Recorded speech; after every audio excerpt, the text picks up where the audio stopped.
अस्सलाम वालेकुम नाजरीन, उम्मीद है आपको हमारी वीडियोस पसंद आती होंगी। बर वक्त वीडियोस देखने के लिए सब्सक्रिप्शन के बटन को प्रेस करें और बेल आइकन को दबाना मत भूलें। आइए चलते हैं अपने बकिया हिस्से की तरफ। मिस्टर जोशी कह रहे थे, धर्मचंद जी होल्ड करें, सेनापति जी से बात कराता हूँ।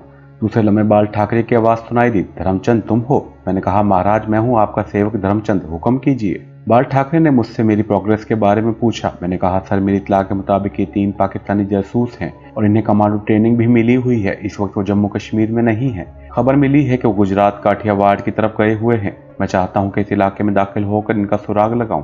बाल ठाकरे बोला, तुम ठीक है, आ जाओ। मैं खुद भी तुम्हें यहाँ बुलाना चाहता था, यहाँ तुम्हारी जरूरत पड़ गई है। आओगे तो बताऊंगा। बस कोई भी फ्लाइट पकड़कर मुंबई पहुंच जाओ। और बाल ठाकरे ने फोन बंद कर दिया। इस ख्याल से मैं खुश हुआ कि मेरा रास्ता बाल ठाकरे ने खुद ही साफ कर दिया था, मगर इस बात से तशवीश भी हुई कि ऐसी कौन सी इमरजेंसी पड़ गई है। बहरहाल 1 घंटे बाद मैं जहाज में बैठा था और जहाज मुंबई की तरफ परवाज कर रहा था। सारा रास्ता यही सोचता रहा कि ऐसा कौन सा काम हो सकता है। मुंबई पहुंचते ही बाल ठाकरे जी से मुलाकात करने की कोठी पर आ गया। इसके पास बालाजी राव भी बैठा था। बालाजी को देखते ही मेरा माथा ठनका कि कहीं इस शख्स ने मेरे खिलाफ कोई साजिश तो नहीं कर रखी, क्योंकि वो मुझसे जबरदस्त हसद करता था। मैंने इसकी जगह ले ली थी और बाल ठाकरे अब सारे मशवरे मुझसे ही करता था। बाल ठाकरे ने मुझे बैठने का इशारा किया, कहने लगा, धर्मचंद मैंने तुम्हें इसलिए बुलाया है कि यहाँ हम पाकिस्तान में भेजने के लिए दहशतगर्दों की एक नई पार्टी को ट्रेनिंग दे रहे हैं। यह पार्टी खूनी और कातिल किस्म के जुराइम पेशा लोगों की है। इनमें से हर एक ने 2-2, 3-3 खून किए हुए हैं और उम्र कैद की सजा भुगत रहे हैं।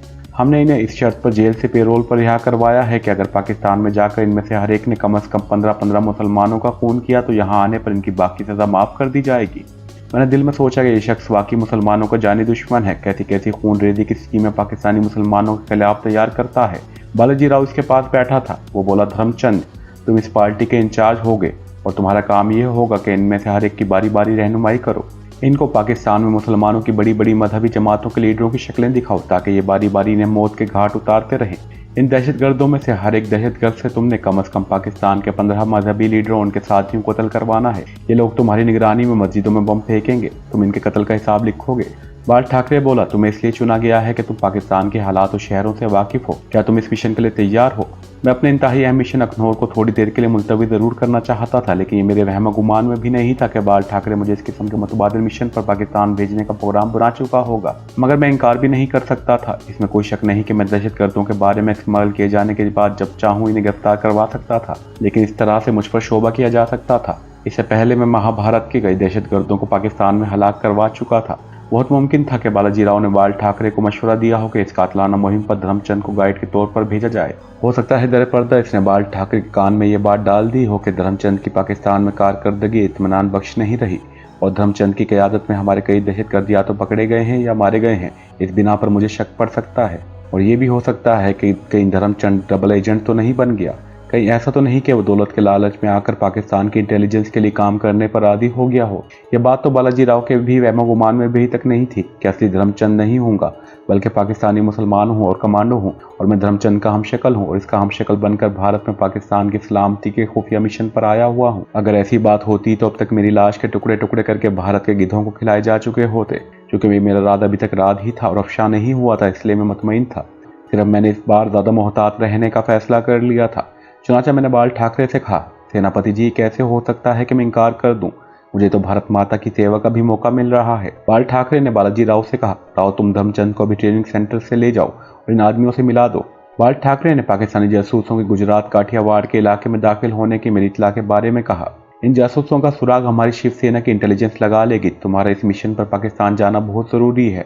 और हाँ, इस्लामाबाद में जो औरत तुम्हारी बीवी बनकर तुम्हारे फ्लैट में रह रही थी, इसे हमने वापस बुला लिया है। अब इस्लामाबाद वाले फ्लैट में हमारे सफारत खाने का एक मुलाजिम रह रहा है, जिसने अपने आप को तुम्हारा कारोबारी पार्टनर जाहिर किया हुआ है। तुम्हारे शोरूम को तुम्हारा मुसलमान मुलाजिम ही चला रहा है। तुम इन कातिल दहशतगर्दों को इस्लामाबाद में बैठकर गाइड करोगे और जिस पाकिस्तानी मुसलमान को कत्ल करवाना होगा, इसकी स्कीम तुम अपने फ्लैट पर ही तैयार करोगे। मैंने दिल में कहा है, तुम भूल जाओ भारत के नमरूद बाल ठाकरे के मेरे हाथ से किसी पाकिस्तानी मुसलमान का खून होगा। खुदा ने चाहा तो जिन कातिल दहशतगर्दों को तुम मुसलमानों का खून बहाने और पाकिस्तान में इंतशार फैलाने के लिए भेज रहे हो, इनमें से एक भी वापस नहीं आ सकेगा। इस दफा ऐसी हिकमत अमली से काम लूंगा कि तुम और बालाजी राव खुद कह उठेंगे कि धर्मचंद ने तो अपनी जान की बाजी लगा दी थी और हमारे दहशतगर्दों से कुछ नहीं हो सका। मैंने बाल ठाकरे से कहा, ऐसा ही होगा सेनापति जी, आप बेफिक्र रहें। इसके बाद बालाजी राव मुझे लेकर मुंबई के मदाफात में दहशतगर्दों के जो ट्रेनिंग सेंटर थे इस तरफ रवाना हो गया। मैंने रास्ते में बालाजी राव से पूछा कि कुल कितने दहशतगर्द हैं बालाजी। जब इसने बताया कुल 3 दहशतगर्द हैं तो मैंने ताज्जुब का इजहार करते हुए कहा, सिर्फ 3 ही हैं? बालाजी राव कहने लगा, धर्मचंद जी, ये 3 आदमी 50 कातलों के बराबर हैं। इनमें से हर एक ने कम से कम 3-3 खून जरूर किए हैं। मौके की शहादतें ना मिलने की वजह से इन्हें उम्र कैद हुई है, वरना अब तक ये फांसी पा चुके होते। ये 3 कई दहशतगर्दों पर भारी हैं।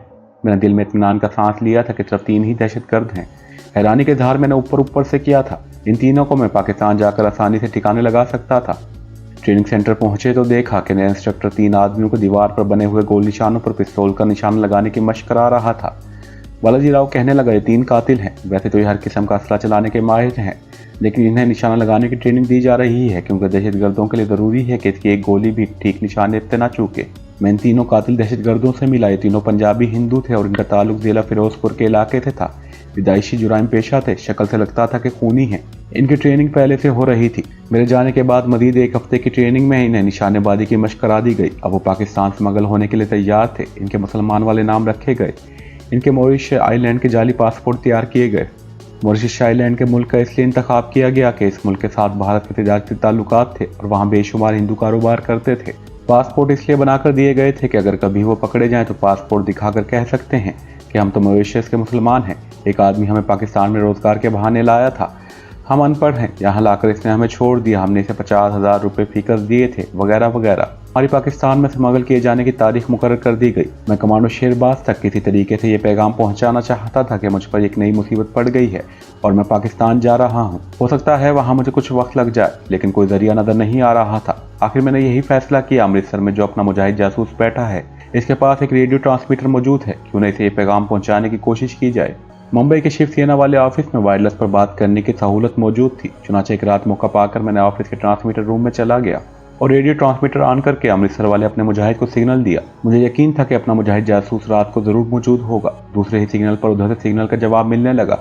मैंने खुफिया इशारों की जबान में मुजाहिद जासूस से अपना तारुफ करवाया और इससे पूछा क्या वो कमांडर शेरबाज से किसी सूरत मुलाकात कर सकता है। उधर से जवाब आया, अगर कोई इमरजेंसी हो तो शेरबाज से राब्ता हो सकता है। मैंने कहा, मेरा एक पैगाम इस तक पहुंचा देना। फिर मैंने इसे मुख्तसर इशारों में पैगाम दिया कि मैं कुछ दिनों के लिए पाकिस्तान जा रहा हूँ, शेरबाज से कहना वापस आते ही खुद इससे मिल लूंगा। ये पैगाम देने के बाद मुझे इत्मीनान हो गया। बालाजी राव ने मुझे ब्रीफ करते हुए कहा, तुम्हारे इस्लामाबाद वाले फ्लैट में जो आदमी मुसलमान बनकर तुम्हारे कारोबारी पार्टनर की हैसियत से रह रहा है, वो हमारे सफारत खाने का खास जासूस है, जिसका नाम सफारती अमले की लिस्ट पर नहीं है, मगर इसका इंडियन सफारत खाने के साथ बराबर राब्ता रहता है। वो तुम्हारी तरह हिंदू है, मराठा है, मगर हिंदी, उर्दू, पंजाबी, सिंधी और अंग्रेजी बड़ी रवानी से बोल लेता है। इसका नाम पलोस्कर है। तुम्हारा तारुफ इससे करवा दिया गया है। वहाँ वो अमजद खान के नाम से रह रहा है। तुम लोगों को जम्मू कश्मीर के खुफिया पहाड़ी रास्तों से पाकिस्तान पहुंचाया जाएगा। मैंने कहा, हमें यहाँ से किस वक्त निकलना होगा? बालाजी राव कहने लगा, किसी वक्त भी तुम लोग निकल सकते हो, लेकिन पाकिस्तान में तुम्हें आधी रात के वक्त पहुंचाया जाएगा। तुम आज रात की ट्रेन से मुंबई से जम्मू रवाना हो जाओगे और गाइड मुंबई ही से तुम्हारे साथ चलेगा, वही तुम्हें बॉर्डर क्रॉस करा देगा।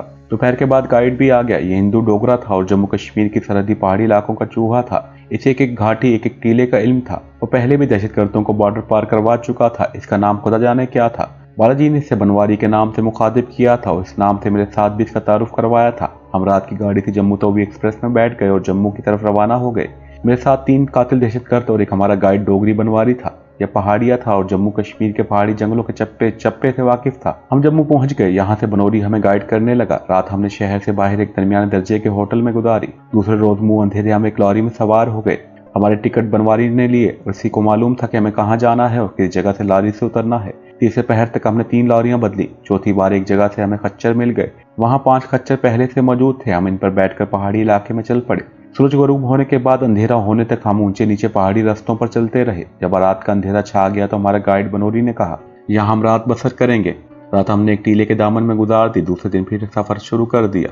वो सारा दिन भी पहाड़ी की घाटियों और दुश्वार गुजार खड्डों में सफर करते गुजर गया। जब सूरज छुप गया तो बनोरी ने मुझसे कहा, हम पाकिस्तान के बॉर्डर के करीब पहुंच गए हैं। यहाँ से मैं तुम लोगों से जुदा हो जाऊंगा। आधी रात के बाद एक आदमी आएगा, वो तुम्हें बॉर्डर पार करवा देगा। हम एक ऐसे इलाके में आकर एक जगह झाड़ियों में छुप कर बैठ गए जहाँ हमारी दोनों जानिब ऊंचे ऊंचे पहाड़ थे। सामने अंधेरा छाया हुआ था।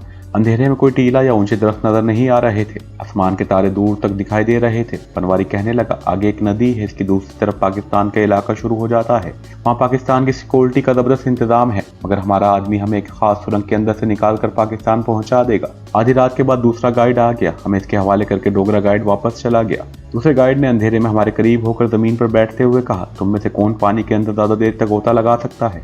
तीनों कातलों ने कहा कि वो बड़े अच्छे तैराक हैं और काफी देर तक पानी के अंदर रह सकते हैं। गाइड बोला, तो फिर ठीक है, ज्यादा नहीं, तुम लोगों को सिर्फ 3 मिनट तक पानी के नीचे रहकर नदी क्रॉस करना होगी। मेरा सांस वैसे ही बड़ा पक्का था और आप सब तो जानते हैं कि मैं एक पाकिस्तानी कमांडो था और उसके ऊपर वक्त की मार ने मुझे एक घात से हीरा बना दिया था। नया गाइड हमारे आगे आगे था। इसने इशारा किया कि नदी में गोता लगाओ। इससे पहले हमने एक दूसरे का हाथ पकड़ लिया। नदी का पानी सर्द था, ऊपर से सर्द रात थी। 3 मिनट तक पानी के अंदर ही अंदर चलने के बाद जब बाहर निकले तो तीनों कातलों की हालत खराब थी। वो तीनों सर्दी के मारे ठिठरने लगे। नए गार्ड ने सरगोशी में कहा, उठकर चलो, इधर रुकोगे तो पाकिस्तानी रेंजर्स की मशीन गन तुम्हें भून कर रख देंगी। पाकिस्तानी रेंजर्स का नाम सुनकर तीनों दहशतगर्द जल्दी से उठकर अंधेरे में चलने लगे। हम एक जगह पहुंचाकर गाइड अंधेरे में गायब हो गया। जाते हुए सिर्फ इतना कहा, तुम लोग पाकिस्तान में खड़े हो। ये कौन सा इलाका था, करीबी शहर कौन सा था? इसको छोड़ने बहरहाल मैं इन 3 कातलों को दहशतगर्दों को लेकर इस्लामाबाद के इलाके में पहुंच गया। तीनों पहाड़ी इलाके की एक सुरंग में छुपे रहने की हिदायत की और खुद अपने बंगले नुमा छोटे से खूबसूरत फ्लैट पर आ गया।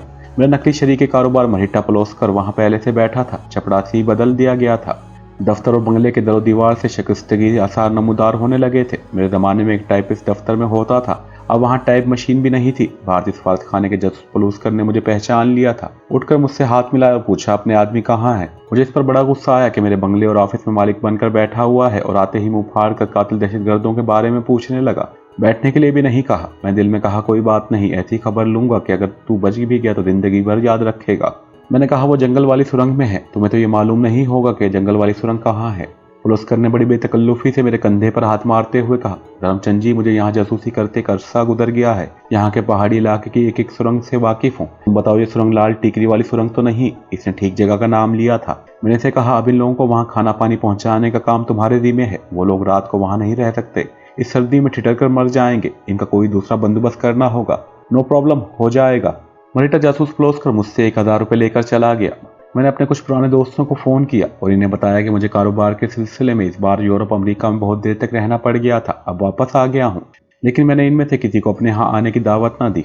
मैंने कहा कि मैं कारोबार को सेट कर लूँ, फिर पुरानी महफिलों को याद ताज़ा करेंगे। मेरे ये नए नए अमीर बने हुए ऐसे कारोबारी दोस्त थे कि जो मुझे सिर्फ मेरी दावतों की वजह से मुझे मिलते थे। जब इन्हें पता चला कि ये दावतें मुलतवी हो गई हैं तो इन्होंने मुझे दोबारा फ़ोन करने की ज़हमत गवारा न की। मैं भी यही चाहता था। एक दफ़ा मुझे ऊपर से हिदायत करके भेजा गया था कि इस्लामाबाद में ज़्यादा लोगों से मेल जोल ना रखूं, ताकि दहशतगर्दों का काम यकसुई से जारी रख सकूं। मरीटा जासूस पलोसकर ने तीनों कातलों को एक गांव में कच्चा मकान लेकर दे दिया था, जहां वो पंजाब से मेहनत मजदूरी करने आए हुए मेहनतकश बनकर रहने लगे थे। 6-7 दिन गुजर गए। इस दौरान मरीटा जासूस पलोसकर ने मुझे दहशतगर्दी का पहला मंसूबा बनाकर पेश कर दिया।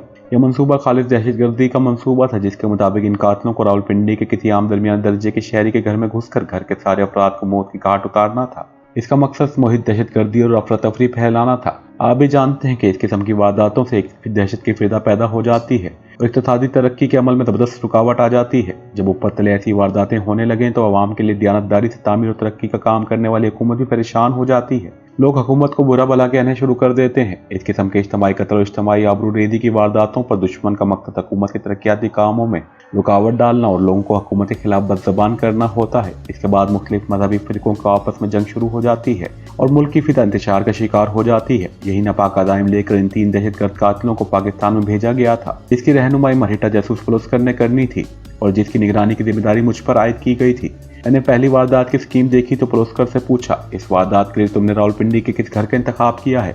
वो इस वक्त मेरे फ्लैट के ड्राइंग रूम में सोफे पर टांगे पसारे मेरे पास ही बैठा स्कॉच का पैक बना रहा था। कहने लगा, आज किसी वक्त पिंडी जाते हुए वहाँ हजारों घर हैं, किसी एक घर पर निशान लगा देंगे और जो ज़्यादा बाल बच्चों वाला घर होगा वही चुनेंगे। इस किस्म के घरों में वारदात करने में बड़ी आसानी होती है। वहाँ रात को कोई गार्ड भी नहीं होता। इस्लामाबाद की कोठियों में तो क्लाशनकोफ वाले गार्ड रात को पहरा देते हैं। वैसे भी हम पाकिस्तान के मिडिल क्लास के तबके में इंतशार फैलाना चाहते हैं। यही तबका हुकूमतें बनाता है और ख़त्म करता है। मरीटा जासूस ने स्कॉच का घूंट पीने के बाद सिगरेट का कश लगाया और बोला, मगर नहीं, ये काम मैं अकेला ही करूंगा। मुझे सुराग लगाना होगा कि किस घर में ज़्यादा बाल बच्चे रहते हैं, इनको कत्ल करने में आसानी भी होगी और शहर में दहशत भी ज़्यादा फैलेगी। मैं यही चाहता था कि सर्वे करने वो अकेला जाए, क्योंकि इस दौरान मैं लाहौर मलक साहब से रब्ता कायम करके इन्हें स्कीम से आगाह कर देना चाहता था। मैंने कहा ठीक है पलोस्कर, तुम अकेले ही जाना, मगर कोई ऐसा मकान देख कर आना जहाँ हमारे आदमियों को फरार होने का मौका मिल जाए। वो बोला वहाँ कौन सी रात को पुलिस गार्ड बैठी होगी, हमारे आदमी वारदात के बाद बड़े आराम से निकल आएंगे और फिर हम बाहर जीप लेकर तैयार खड़े होंगे। मैंने सोची समझी स्कीम के तहत पलोस्कर से कहा, पलोस्कर तुम शराब कम से कम दिन के वक्त मत पिया करो, ये आदत हमारे मिशन को नुकसान पहुंचा सकती है। पलोस्कर ने हाथ झटक कर कहा, धर्मचंद तुम अभी इस लाइन में नए नए आए हो, मैं शराब पीकर पहले से ज्यादा मोहतात हो जाता हूँ। मैं दिल में कहा मेरी तरफ से पी कर बेशक मर जाओ, मैं तो तुम्हारे खिलाफ नोटिस तैयार कर रहा हूँ। शराब के 2 पैक पीने के बाद पलोस्कर ये कहकर चला गया कि मुझे असले का इंतजाम करने भारतीय सफारत खाने के एक आदमी से मिलने जाना है। इसके जाने के बाद मैंने लाहौर में मलक साहब को फ़ोन कर दिया। इनसे मेरी बातचीत पाकिस्तान में मेरे दाखिल होने के दूसरे ही दिन हो गई थी और मैंने इन्हें बता दिया था कि मैं शिवसेना की दहशतगर्दी की एक खास मिशन पर आया हूँ। बाकी बातें आपको ज़बानी बयान करूंगा। अब वक्त आ गया था कि इन्हें रावलपिंडी में होने वाले इज्तिमाई कत्ल के मंसूबे से आगाह कर दिया जाए। टेलीफोन मैंने मलक साहब के खास मोबाइल नंबर पर किया था। इनकी आवाज़ आई यस। वो कभी फ़ोन उठाते और दूसरे से मुखातिब होते वक्त अपना नाम नहीं बताते थे। मैंने कहा मैं बोल रहा हूँ, पाकिस्तान में रहकर मुझे टेलीफोन पर मलिक साहब या भट्ट साहब के खुफिया कोड या इशारों की ज़बान में बात करने की ज़रूरत नहीं थी। ये मेरा मुल्क था और मैं जो कुछ कर रहा था अपने वतन, अपने मुल्क की, पाकिस्तान की सलामती और इसके इस्तेहकाम के लिए कर रहा था। मलिक साहब ने कहा कोई नई बात है। मैंने कहा पहली फ्लाइट पकड़ें और इस्लामाबाद पहुंच जाएं, आपसे बड़े अहम मसले पर गुफ्तगू करनी है। मलिक साहब ने कहा कि वो बड़ी जल्दी इस्लामाबाद पहुंच जाएंगे। हमने मुलाकात के लिए एक रेस्टोरेंट का भी इंतखाब कर लिया। यहाँ हम इससे पहले भी कई बार आपस में मीटिंगें कर चुके थे। मलिक साहब ने कहा था कि मैं अपने ऑफिस में ही रहूं और वो लाहौर से रवाना होते वक्त मुझे फ़ोन कर देंगे।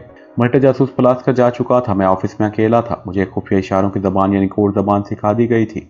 इस ज़बान में हम दिल्ली या मुंबई डिफेंस इंटेलिजेंस चीफ या बाल ठाकरे को रिपोर्ट लिखकर भारतीय सफारत खाने के जरिए पहुंचा सकते थे। ये ज़बान ऐसी थी कि जिसे सिवाय मेरे बाल ठाकरे और डिफेंस इंटेलिजेंस चीफ के और कोई नहीं समझ सकता था। ये बड़ी महफूज ज़बान होती है। इस खुफिया ज़बान में भारतीय सफारत खाने के 1-2 खास आदमी जो हुकूमत की तरफ से मुतय्यन किए गए होते हैं, अपनी हुकूमत को सफारत खाने के मुख्तलिफ सेक्रेटरियों और बाद औक़ात खुद सफ़ीर के बारे में, अपने मुल्क की मुतल्लिका वजारत को इन लोगों की कारकर्दगी के बारे में रिपोर्ट भेजते हैं। ये रिपोर्ट सिफारती थैले की डॉक में ही जाती है, मगर चूंकि खुफिया ज़बान में लिखी होती है इसलिए खुद सफ़ीर भी इससे बेखबर रहता है। ये कोई इशारों की ज़बान नहीं होती। इसकी इबारत आम खतूतों वाली इबारत होती है। मसलन लिखा होता है कि सब काम बहुत खुश असलूबी से हो रहा है और सब लोग अपनी जिम्मेदारियां पूरी दयानदारी से निभा रहे हैं। कुछ मुल्की हालात पर तबसरा होता है, लेकिन इस इबारत के अंदर बाद अल्फाज की नशिस्त ऐसी होती है कि जब इनको वहां से निकाल कर जब एक जगह जोड़ा जाता है और फिर अल्फाज का कलीदी कोड बुक की रहनुमाई में डिकोड किया जाता है यानी खोला जाता है, तो इबारत सामने आ जाती है जो लिखने वाले का असल मकसद होता है। मैंने इसी वक्त इस खास खुफिया ज़बान में एक मुख्तसर सी तहरीर रिपोर्ट की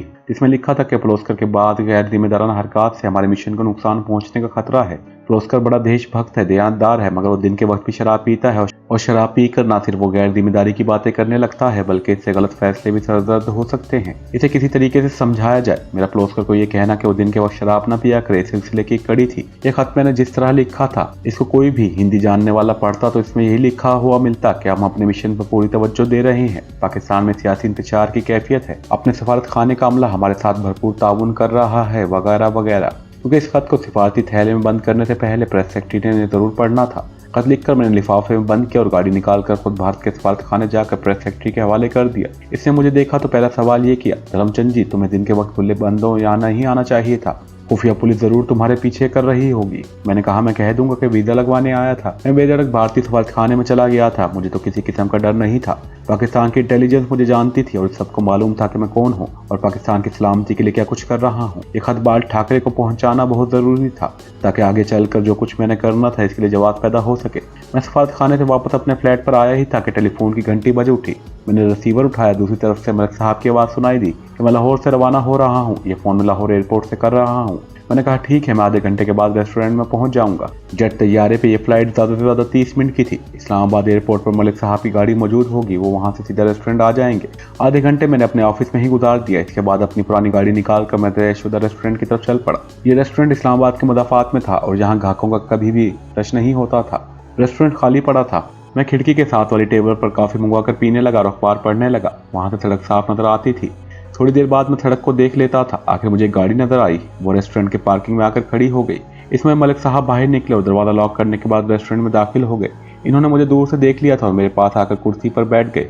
कहने लगे तुमने दुश्मन के मिसाइलों के अड्डे को तबाह करके जो कारनामा अंजाम दिया है इसकी जितनी तारीफ की जाए कम है। मैंने कहा मलिक साहब, एक मुहिब वतन पाकिस्तानी कमांडो होने के नाते ये मेरा फ़र्ज़ था जो मैंने अदा किया है। मैं इंशाअल्लाह आइंदा भी अपने फ़राइज़ को अंजाम देता रहूँगा। वो बोले अब क्या सूरत हाल है। मैंने इन्हें बताया कि मेरे साथ भारत के 3 बड़े कातिल किस्म के हिंदू दहशतगर्द यहाँ आए हुए हैं।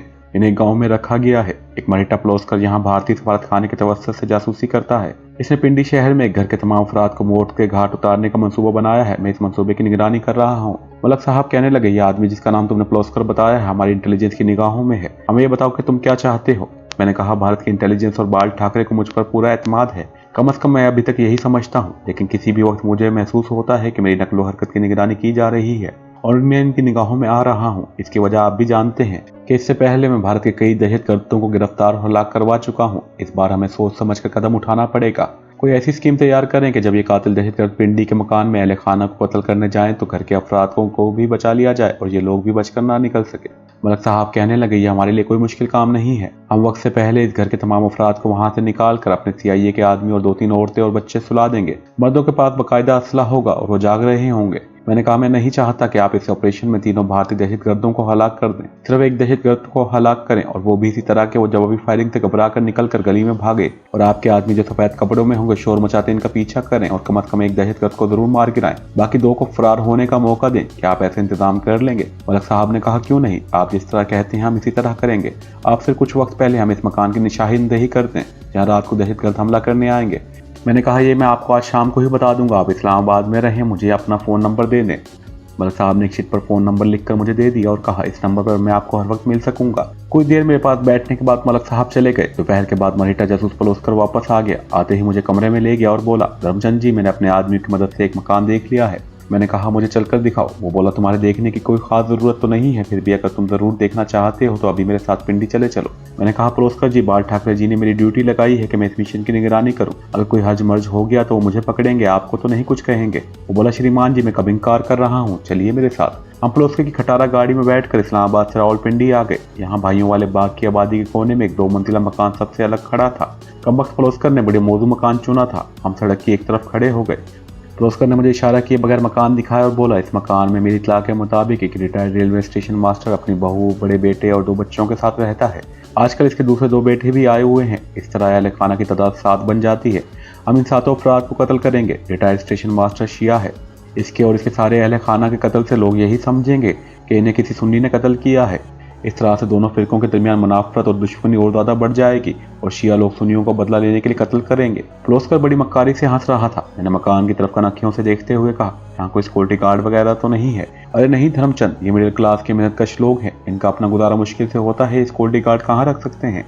रात को सिर्फ एक चौकीदार लट लेकर कभी कभी आवाज लगाता है और इस तरफ आ जाता है। इसे हम पहले ही काबू कर लेंगे।